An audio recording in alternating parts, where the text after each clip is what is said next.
Hello नमस्कार जय हिंद दोस्तों, मैं हूं दुर्गेश सिंह और आप सभी का स्वागत करता हूं आपके खूबसूरत से चैनल ईगल केमिस्ट्री क्लासेस पर। दोस्तों आज हम लोग पढ़ने वाले हैं calculation of N factor for base. Base के लिए किस प्रकार से कैलकुलेट करेंगे एन फैक्टर। आपने पिछली वीडियो में देखा N factor for acid, acid के लिए किस प्रकार से आप एन फैक्टर कैलकुलेट करके इक्विवेलेंट वेट फाइंड करते हैं आपने देखा। आज हम लोग देखने वाले हैं एन फैक्टर कैलकुलेट करना है किसकी, बेस के लिए, और बेस का हम लोग इक्विवेलेंट वेट फाइंड करना सीखेंगे। चलिए देखते हैं क्या होता है एन फैक्टर फॉर बेस। देखिए पहला पॉइंट इसमें लिखा है number of mole of acid required to neutralize 1 mole of base. अच्छा 1 मोल ऑफ बेस, किसी भी एसिड या किसी भी बेस, मैं किसी की बात कर रहा हूं, ओके। वहां पर जब आप एन फैक्टर कैलकुलेट कर रहे हो, अगर रिएक्शन दी हो तो रिएक्शन शुड बी बैलेंस। आपको मैं पिछली वीडियो में बता चुका हूं कि रिएक्शन जब तक बैलेंस नहीं होगी तब तक अगर आप रिएक्शन के लिए किसी भी रिएक्शन में एसिड या किसी भी बेस का कोई भी एन फैक्टर फाइंड कर रहे हैं तो वो गलत है। जब तक रिएक्शन संतुलित नहीं होगी तब तक आंसर आपका गलत रहने वाला है। इसका मतलब रिएक्शन संतुलित होनी चाहिए, वो मैं आगे आपको बताता रहूंगा। चलिए यहाँ पर एन फैक्टर बात कर रहे हैं हम लोग बेस की। तो एन फैक्टर क्या होता है, number of mole of acid required to neutralize 1 mole of base. जैसे वहां पर देखिएगा एसिड का 1 मोल न्यूट्रलाइज करने के लिए जितना मोल बेस की आवश्यकता पड़ती थी वही एन फैक्टर एसिड का होता था। यहाँ पर आपको बेस का 1 मोल चाहिए, बेस के 1 मोल को न्यूट्रलाइज करना है। उसको न्यूट्रलाइज करने की उसको न्यूट्रलाइज करने के लिए जितने मोल एसिड की आवश्यकता पड़ेगी वही उसका एन फैक्टर होगा। जैसे कोई एसिड है उसको न्यूट्रलाइज करने, सॉरी कोई बेस है उसको न्यूट्रलाइज करने के लिए 2 मोल एसिड की आवश्यकता पड़ी तो उसका एन फैक्टर कितना हो जाएगा, 3 मोल एसिड की आवश्यकता पड़ी उसका एन फैक्टर हो जाएगा 3। जितने मोल रिक्वायर्ड होंगे किसी भी एसिड के टू न्यूट्रलाइज बेस का 1 मोल, वही नंबर ऑफ मोल क्या होगा, एन फैक्टर होगा उस बेस का। या आप बोल सकते हैं एन फैक्टर एसिडिटी के, जिस तरीके से आपने बेस में एसिड में देखा, एसिड में क्या देखा, एन फैक्टर होता है बेसिसिटी के बराबर, और यहाँ पर क्या देखने वाले एन फैक्टर एसिडिटी के बराबर। क्या होता है समझिएगा, जैसे एग्जांपल मैंने लिया है NaOH, इसको अगर ब्रेक करते हैं तो Na प्लस और OH माइनस से टूटता है। Na प्लस एक प्रकार का आयन है, सिंपल आयन, इससे मतलब नहीं है। OH माइनस को देखिए, नंबर ऑफ OH माइनस जितने होंगे वही उसकी एसिडिटी होती है। इसका मतलब यहाँ पर NaOH का जो एसिडिटी रहने वाली वो 1 होने वाली, क्योंकि यहाँ से एक ही OH माइनस मिला और एन फैक्टर भी NaOH का कितना है, 1। यहाँ पर देखिए या नंबर ऑफ OH माइनस देख लीजिए, नंबर ऑफ OH माइनस किसी भी बेस में जितने प्रेजेंट होंगे उसकी संख्या ही उस बेस का क्या होगा, एन फैक्टर होगा। चलिए अब एग्जांपल से समझते हैं हम लोग। ये सारी बातें मैंने आपको जितनी भी बातें समझाई है, ओके। चलिएगा आप क्या लिखिएगा, इधर बेस, इधर लिखिएगा बेस, इधर लिखिएगा एन फैक्टर, इधर एन फैक्टर, ओके। इधर लिखिएगा एन फैक्टर। बेस का मतलब होता है 4 और एन फैक्टर का मतलब होता है एन कारक। चलिए मैं एक एग्जांपल लेता हूं, क्या लेता हूं, इसे बोलते हैं कास्टिक सोडा, इससे मतलब नहीं। आप देखते हैं तो ये Na प्लस और ये OH माइनस में टूट जाता है कि नहीं। तो यहां से देखिए एक NaOH से कितना OH माइनस मिल रहा है, दो नहीं एक। तो यहाँ पर एक क्या है, एन फैक्टर है। अगर आप COH का होल ट्वाइस की बात करें बोले, बिल्कुल सर समझ में आ रहा है सर। यहाँ से सर Ca प्लस प्लस में आप तोड़ेंगे और इसको सर OH माइनस में, लेकिन सर 2 OH माइनस मिलेगा, इसलिए यहाँ पर सर एन फैक्टर होगा 2। चलिए AlOH का होल थ्राइस देख लीजिए थोड़ा आप लोग, AlOH का होल थ्राइस, इसे आप तोड़ोगे, ब्रेक करोगे तो Al 3 plus plus 3 OH minus मिलेगा। इसका मतलब यहाँ AlOH का होल थ्राइस तोड़ने से 3 OH माइनस मिला, यहाँ पर एन फैक्टर कितना हो जाएगा, 3। तो एन फैक्टर देखिए यहाँ पर 1, यहाँ पर 2, यहाँ पर 3। आपने देखा जितना OH माइनस था उतना ही उसका एन फैक्टर था। यहाँ पर OH माइनस 1 था, एन फैक्टर 1 आया, यहाँ पर 2 था, 2 आया, यहाँ पर 3 है, यह 3 आया, ओके। तो एन फैक्टर आप कैलकुलेट कर पाएंगे किसी भी बेस का। अगर बेस आपको दिया रहे तो बेस में आपको देखना है क्या, जितने OH माइनस होंगे सारे के सारे को मान लो। उस रिएक्शन में क्या होता है, लफड़ा होता है। लेकिन अगर बेस आपको डायरेक्ट दिया हो तो सिंपल कुछ भी नहीं देते, आप क्या देखें उसमें कितने OH माइनस प्रेजेंट है, जितने भी OH माइनस प्रेजेंट होंगे वही एन फैक्टर हो जाएगा। समझ गए कि नहीं। आपको एक मैं रिएक्शन देता हूं, एक मैं एग्जांपल देता हूं, देखिएगा इधर H3BO3, H3BO3, ये देखिए कैसे होता है। ये होता है BOH का होल थ्राइस, ये होता है BOH का होल थ्राइस, समझ गए नहीं। समझिएगा यहाँ पर B, यहाँ पर B और यहाँ पर OH होता है, और यहाँ पर OH होता है, और यहाँ पर भी OH होता है। अच्छा ये देखिए BOH का होल थ्राइस क्या है, एसिड है, बेस है, क्या है भाई, देख लीजिए। देखिए बेस यहाँ पर बोरान के पास जो होता है, एक्चुअली क्या है, ये बोरान है, ऑक्सीजन हाइड्रोजन है, आप समझ गए होंगे। यहाँ पर देखिए बोरान के वैलेंस शेल में कितने इलेक्ट्रॉन होते हैं, 3। बोरान के वैलेंस शेल में 3 इलेक्ट्रॉन होते हैं और तीनों जो है एक एक बॉन्डिंग कर लिए हैं। तो यहाँ पर 2, यहाँ पर 2, यहाँ पर 2, 6 इलेक्ट्रॉन हो गए। अभी भी देखिए क्या है, इसके पास ना 2 इलेक्ट्रॉन की कमी है। दो इलेक्ट्रॉन जिसमें रख सकता है वो क्या होता है, पी ऑर्बिटल। इसके पास मतलब खाली पी ऑर्बिटल होता है। खाली पी ऑर्बिटल अगर है इसके पास तो ये इलेक्ट्रॉन कहीं से एक्सेप्ट कर सकता है, ये इलेक्ट्रॉन कहीं से एक्सेप्ट कर सकता है। अगर कोई भी इलेक्ट्रॉन एक्सेप्ट करता है तो वो एसिड होता है, और कोई इलेक्ट्रॉन डोनेट करता है वो बेस होता है। लुईस के अकॉर्डिंग, किसके अकॉर्डिंग, लुईस के अकॉर्डिंग। लुईस कॉन्सेप्ट कहती है कि जो इलेक्ट्रॉन लोन पेयर या इलेक्ट्रॉन पेयर एक्सेप्ट करता है वो एसिड होता है, जो इलेक्ट्रॉन पेयर या लोन पेयर डोनेट करता है वो बेस होता है। तो यहाँ से देखिए ये क्या है, एक एसिड होगा, लेकिन एसिड किसके अनुसार, लुईस कॉन्सेप्ट के अनुसार, और किसी के अनुसार नहीं। तो यहाँ पर समझिएगा, मैं अभी आपको समझाया ये चीज समझिए। देखिए क्या है, H3BO3 है, या आप लिख सकते हैं BOH को होता है, इसको ऐसे लिखते हैं। अब इसका क्या कराइए आप, हाइड्रोलाइसिस। हाइड्रोलाइसिस मतलब जल से अपक्रिया। आप जल से जब अपक्रिया कराते हैं, इसके पास क्या होता है, लोन पेयर होता है, इसके पास लोन पेयर होता है। ये लोन पेयर यहाँ पर जाता है और ये जाकर के क्या होता है, इसके साथ बॉन्डिंग करता है। देखिए किस तरीके से बनता है, मैं दिखा देता हूँ आपको। यहाँ से आपको दिखेगा इस तरीके से, यहाँ पर बोरान होगा और यहाँ पर OH होगा, यहाँ पर भी OH होगा और यहाँ पर भी OH होगा, यहाँ पर भी OH होगा। लेकिन अब की बार ये OH जो है कोवेलेंट बॉन्ड के थ्रू नहीं, कोऑर्डिनेट बॉन्ड के थ्रू जुड़ा होगा। देखिए यहाँ पर इस तरीके से क्या हुआ है समझिएगा। यहाँ पर क्या है, दो H है, एक O है।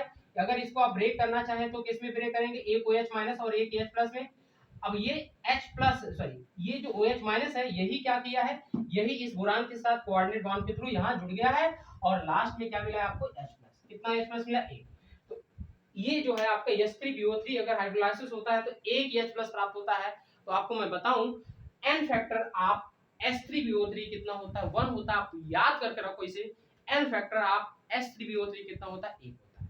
तो आपने देखा है किसी भी एसिड को दिया जाए तो कैसे हम लोग एन फैक्टर बताएंगे।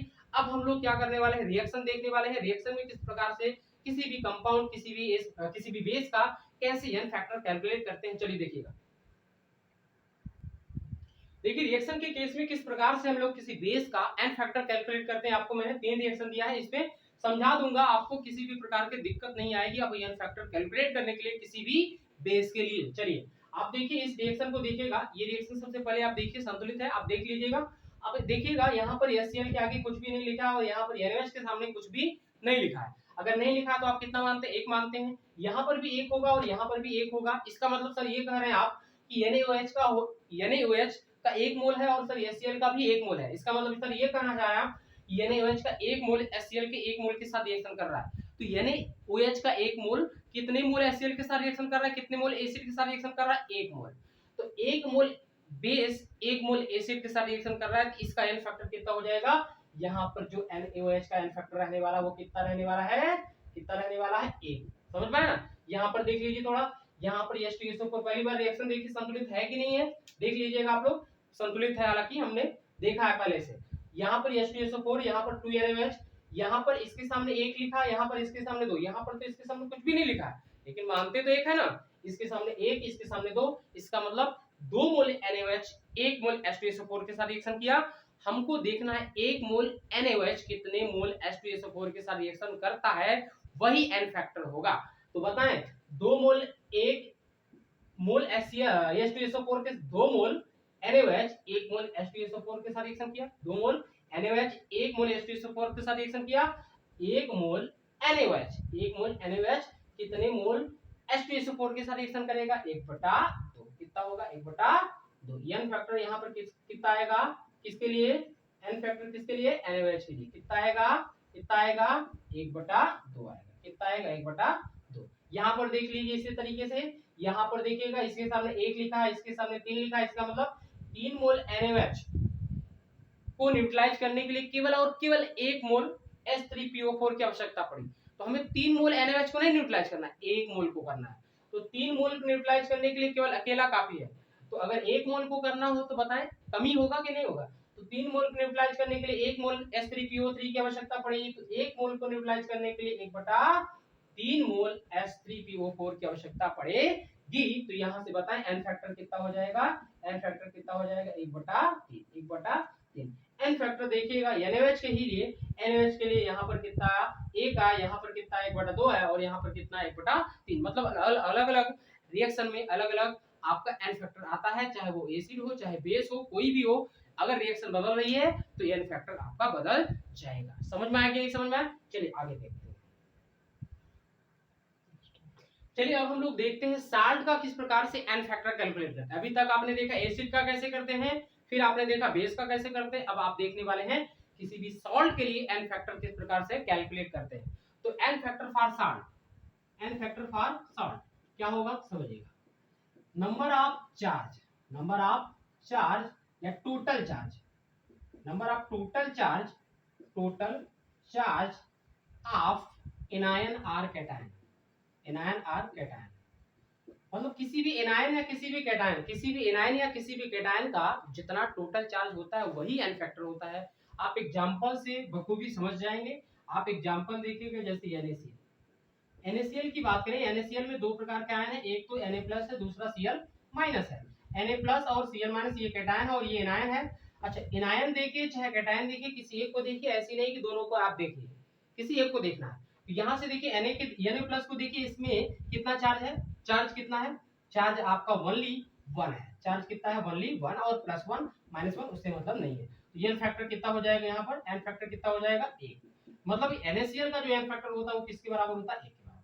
समझ में? चलिए यहाँ पर देखिएगा CaCl2 एक सॉल्ट है, इसको अगर ब्रेक करते हैं आप तो Ca2+ में, ये CO2+ में और 2Cl- में ब्रेक होता है। ओके, तो यहाँ से देखिएगा अगर आप नंबर आप कैटायन देखिए चाहे नंबर आप देखिए, नंबर आप टोटल चार्ज देखना है ना कि नंबर आप कैटायन और एनायन देखें।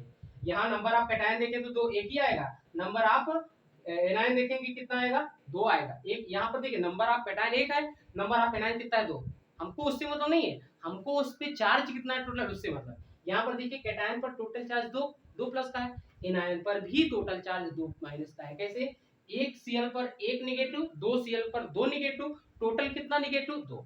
तो यहाँ पर आप Cl नेगेटिव को देखिए चाहे आप इसको देखिए, हर जगह आपका जो टोटल चार्ज रहने वाला है वो कितना रहने वाला है, टोटल चार्ज जो रहने वाला है वो कितना रहने वाला है 2। तो एन फैक्टर कितना रहने वाला है, एन फैक्टर आपका आने वाला है 2। ओके, तो एन फैक्टर फॉर CaCl2 कितना हो जाएगा, 2 हो जाएगा। चलिए एक और देखिएगा, एक और देखिएगा AlCl3, AlCl3 की बात, यहाँ से देखिए, यहाँ पर अगर इसको आप ब्रेक करते हैं तो किस में जाएगा, Al3+ में जाएगा, प्लस 3Cl- में जाएगा। यहाँ पर आप सभी लोग देख रहे होंगे, क्या देख रहे हैं सर बताइए हमें, एन फैक्टर कितना होगा, एन फैक्टर सर आप देखिए, चार्ज देखिए आप कितना है, आप धनायन देख लीजिए, आप धनायन या ऋणायन पर टोटल कितना आवेश है वही देख लीजिए। यहाँ पर Al3+ मतलब Al के ऊपर कितना चार्ज है, 3+ है, इसका मतलब यहाँ पर एन फैक्टर कितना हो जाएगा 3, किसके लिए, इसके लिए AlCl3। ओके, चलिए अब इसी तरीके से कई सारे, जैसे मैं लेता हूं एक एग्जांपल आओ, Al2SO4 का होल थ्राइस, Al2SO4 का होल थ्राइस, यहाँ पर देखें अगर इसको आप ब्रेक करते हैं तो यहाँ से 2 मिलेगा Al और यहाँ पर 3+ होता है इसके ऊपर, और 3 मिलेगा आपको SO4-4। आप देखिए थोड़ा सा, Al 2 है, SO4 3 है, Al पे 3 नेगेटिव है, SO4 पर 2 नेगेटिव है, सॉरी Al पर 3 पॉजिटिव है, SO4 पर 2 नेगेटिव है। तो अच्छा, इस पर 3 नेगेटिव है, तो टोटल चार्ज की बात करें कितना होगा, 3 एक Al पे है, 2 Al आपके पास है, टोटल चार्ज कितना हो जाएगा 6। टोटल चार्ज कितना हो जाएगा 6, टोटल चार्ज कितना हो जाएगा आपके पास 6। ओके, यहाँ आप इसको देखिए चाहे इसको देखिए, एक SO4 के ऊपर 2 नेगेटिव, आपके पास 3 SO4 है, 3 दूनी 6 आपके पास चार्ज होगा। तो आप चाहे यहाँ देखो चाहे यहाँ देखो, दोनों ही केस में चार्ज कितने हैं 6, 6 पॉजिटिव आए, 6 पॉजिटिव चार्ज है और 6 ही नेगेटिव चार्ज है। तो आप किसी एक को देखिए, आप चाहे पॉजिटिव को देख लीजिए चाहे नेगेटिव को देख लीजिए, टोटल चार्ज कितना है 6। जितना चार्ज होगा वही एन फैक्टर होगा। सिंपल कुछ भी नहीं करिएगा, जब इक्विवेलेंट वेट आपसे पूछा जाए तो क्या करना है, इसका पूछा जाए, इसका पूछा जाए, किसी का भी पूछा जाए, आप उसका मोलर मास ऊपर रखिए, नीचे जो एन फैक्टर आ रहे हैं उसी से क्या करिए, डिवाइड करिए। जैसे अगर आप इक्विवेलेंट वेट जो है किसका फाइंड करना चाह रहे हैं, आप जो है AlCl3 का फाइंड करना चाह रहे हैं, किसका, AlCl3। तो AlCl3 का जो मास होगा उसको ऊपर रखिएगा, नीचे क्या करिएगा, AlCl3 में एन फैक्टर कितना है 3, तो आंसर हो जाएगा आपका। इस तरीके से समझ में आया ना, ये आपका रहा एन फैक्टर किसके लिए, सॉल्ट के लिए। अब आपको मैं आयन के लिए बताता हूं, फिर आपको एलिमेंट के लिए बताता हूं। ओके, चलिए अभी तक आपने देखा N factor for acid, for base and for salt. अब आप देखने वाले N factor for ion. Ion का सॉल्ट एन फैक्टर किस तरीके से कैलकुलेट करते हैं, सिंपल है, बिल्कुल ही सिंपल है। एन फैक्टर फॉर किसके लिए, एन फैक्टर फॉर आयन, समझिएगा कुछ भी नहीं होता, जितना चार्ज होता है उस पर ना total charge, total charge on ion, on ion, negative हो चाहे पॉजिटिव हो उस पर चार्ज देख लीजिए, नेगेटिव पॉजिटिव मतलब नहीं है, केवल आप चार्ज देखें, जो चार्ज होगा वही उसका एन फैक्टर होगा। फॉर एग्जांपल देखिएगा, अगर मैं सिंपल एक Cl माइनस लूं, क्लोरीन है, इस पे बताएं कितना चार्ज है, नेगेटिव और पॉजिटिव उससे मतलब नहीं है, एन फैक्टर कितना हो जाएगा, एन फैक्टर कितना हो जाएगा, 1 हो जाएगा। समझ में? चलिए यहां पर अगर SO4 माइनस माइनस है तो बताएं एन फैक्टर कितना हो जाएगा, एन फैक्टर कितना हो जाएगा, 2 हो जाएगा। एन फैक्टर इस पूरे का है, ना कि सल्फर का या ना कि ऑक्सीजन का, जब भी आता है फैक्टर पूरे का आता है। यहां पर भी Cl माइनस का, ओके। यहां पर देखिएगा PO4 माइनस माइनस माइनस है, यहां पर एन फैक्टर बताएं कितना होगा, सिंपल कितना है, 3 है। Al के ऊपर 3 प्लस होता है, कितना होगा एन फैक्टर बताएं जल्दी से, एन फैक्टर कितना होगा, 3 प्लस होता है ना, ये 3 प्लस कितना होगा, 3 होगा। जितना चार्ज उतना ही उसका एन फैक्टर। समझ में आया कि नहीं आया, बताएं। अच्छा, NO3 के ऊपर 1 माइनस होता है, NO3 के ऊपर 1 माइनस, तो NO3 का जो एन फैक्टर होगा कितना होगा, 1 होगा। NO2 के ऊपर प्लस भी होता है, तो NO2 का कितना होगा, +1 या -1 से मतलब 1 से मतलब, समझ लो, मतलब 4 से मतलब नहीं है, नेगेटिव या पॉजिटिव, आप केवल नंबर बताओ 1 या 2। समझ में आया कि नहीं? तो आप कोई भी आयन देखिए, जैसे यहाँ पर Cr2O7 की बात करो, इस पे 2 नेगेटिव होता है, तो यहाँ Cr2O7 का जो एन फैक्टर होता है वो किसके बराबर होता है, तो किसी भी आयन का आप एन फैक्टर निकाल पाएंगे कि नहीं, सिंपल आप क्या देखिएगा, उस पर कितना चार्ज है, कितना आवेश है, प्लस और माइनस से मतलब नहीं बाबू, आप मतलब सिर्फ रखना कितना चार्ज है, 2 है, 3 है, 4 है, 5 है, क्या है क्या नहीं है, आप वही संख्या देखिए, वही एन फैक्टर हो जाएगा उस आयन का। समझ में आया? चलिए अब हम बात करते हैं आयन के बाद एलिमेंट की। किसकी बात करते हैं, एलिमेंट। चलिए एलिमेंट, एलिमेंट का जब आप एन फैक्टर कैलकुलेट कर रहे हो तो एन फैक्टर होता है किसके बराबर, वैलेंसी के बराबर। किसके बराबर, वैलेंसी ऑफ एलिमेंट के बराबर, वैलेंसी ऑफ एलिमेंट, मतलब उस एलिमेंट की जितनी वैलेंसी होती है वही उसका क्या होता है, एन फैक्टर। तो यहाँ पर किसी भी तत्व, किसी भी एलिमेंट का एन फैक्टर कैलकुलेट करना चाह रहे हैं, तो वहां पर आपको क्या चीज पता होना चाहिए, वैलेंसी। क्या पता होना चाहिए, वैलेंसी। अगर आपको वैलेंसी नहीं पता है तो हो सकता है आप कैलकुलेट न कर पाए किसी भी तत्व का एन फैक्टर। तो एन फैक्टर को कैलकुलेट करने के लिए आपको क्या पता होना चाहिए, संयोजकता।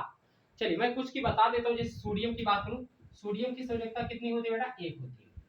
इसकी एन फैक्टर कितना हो जाएगा, एन फैक्टर कितना हो जाएगा, एन फैक्टर कितना हो जाएगा, 1 हो जाएगा। एन फैक्टर कितना हो जाएगा दोस्तों, 1 हो जाएगा। ठीक, सोडियम के बाद मैग्नीशियम की बात करें, इसका एन फैक्टर कितना होगा, तो क्योंकि इसकी संयोजकता कितनी होती है, 2। Al की बात करें, इस पर 3 प्लस होता है, इसकी संयोजकता कितनी हो जाएगी, 3। नाइट्रोजन की बात करें, इसकी संयोजकता कितनी होती है, 3। इस तरीके से अलग अलग तत्व की संयोजकता अलग अलग होती है, तो जितनी उसकी संयोजकता होगी वही उसका क्या होगा, एन फैक्टर होगा। तो आप अगर ये जो है संयोजकता के बारे में नहीं जानते हैं तो संयोजकता पढ़ लीजिए, ओके। तो आपको पता चल जाएगा किसी भी तत्व की हम लोग एन फैक्टर किस तरीके से कैलकुलेट करेंगे। चलिए अब हम लोग देखिए आगे क्या पढ़ने वाले हैं, आपको मैं बता देना चाहता हूँ। आपने अभी एसिड का पढ़ा, बेस का पढ़ा, एन फैक्टर कैसे कैलकुलेट करते हैं, और फिर साल्ट का पढ़ा आपने, फिर आयन का पढ़ा, फिर एलिमेंट का पढ़ा। अब आप पढ़ने वाले हैं अगले वीडियो में किसी भी रेडॉक्स रिएक्शन में अगर कोई कंपाउंड है उसका एन फैक्टर कैसे कैलकुलेट करेंगे।